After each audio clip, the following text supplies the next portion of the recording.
Everyone, इस video में हम करेंगे क्लास 9th का चैप्टर 2 का पार्ट 1 के question answer. Thinking about the text के क्वेश्चन आंसर्स हम स्टार्ट करेंगे। फर्स्ट क्वेश्चन है हमारा, answer these questions in a few words और अ कपल ऑफ सेंटेंस। तो ये हमारे शॉर्ट क्वेश्चन आंसर होंगे। Let's start. Question first, how old was Evelyn when she went to the royal academy of Music. जो Evelyn थी वो कितने साल की थी जब उसको रॉयल एकेडमी में वो गई थी म्यूज़िक के लिए, म्यूज़िक रॉयल एकेडमी में वो गई थी। तो आंसर है Evelyn was 17 years old when she went to the royal academy of the music in London. तो एवलीन 17 साल की थी जब वो रॉयल एकेडमी लंदन में गई थी। Question 2, when was her deafness first notice, when was it confirm. जो उसकी डेफनेंस थी, बहरापन था, वो कब नोटिस किया गया फर्स्ट टाइम में और कब कंफर्म किया गया।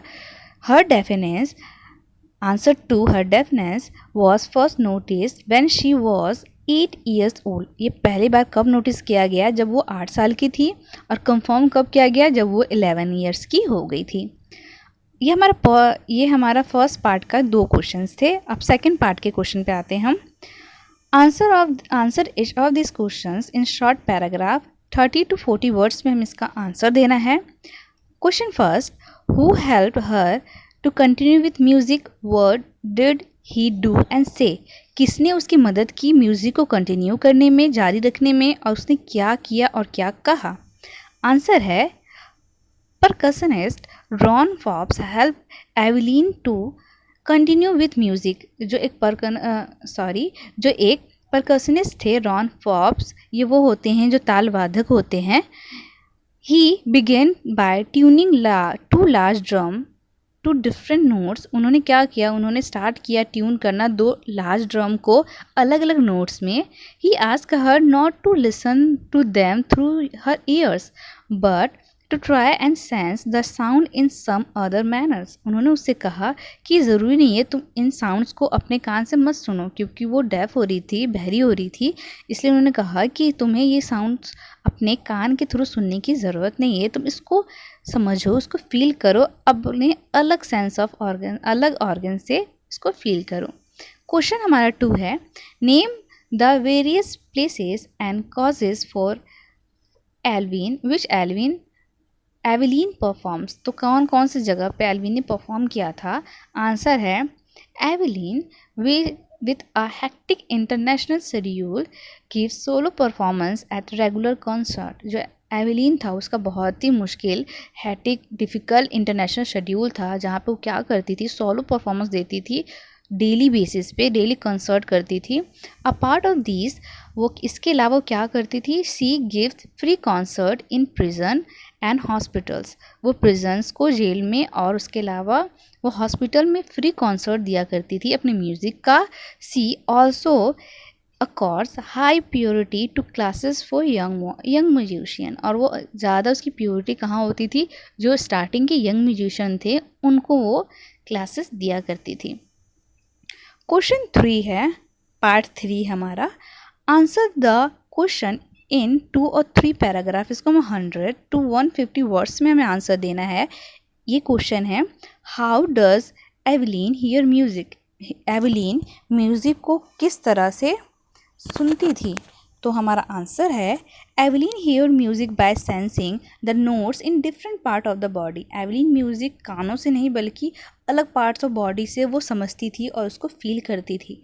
When Ron Forbes tune 2 drums to different notes and ask her to sense the sound without using her ear, she realized that she could feel the higher drum from the waist up and the lower drum from the waist down. जब Ron Forbes ने उसको tune किया 2 अलग अलग drums को अलग अलग notes में, तो उनको कहा, और एवलीन को उन्होंने कहा कि तुम इसको बिना सुने ही इसके जो ट्यून्स है उसको समझो, उसको फील करो।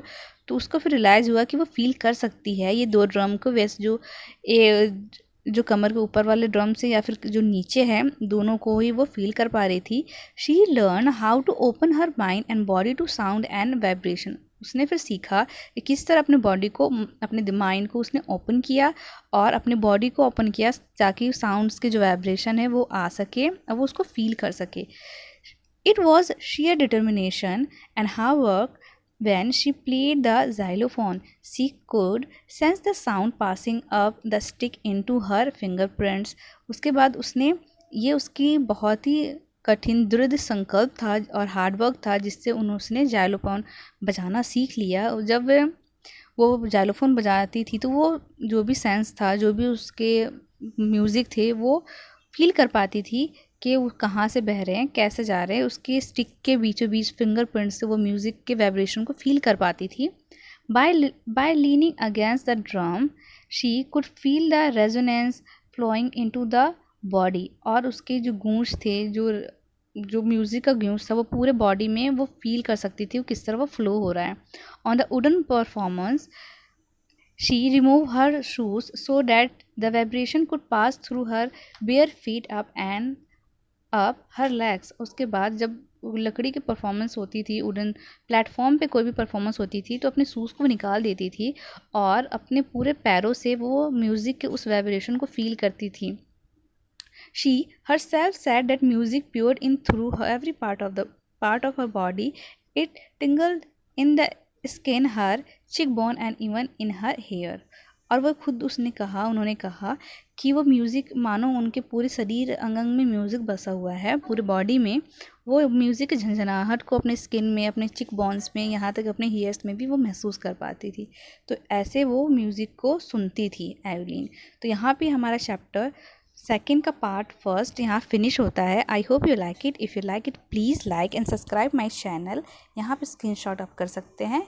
ये हमारा क्वेश्चन है और ये हमारे ये वाले आंसर है। Thanks for watching. बाय।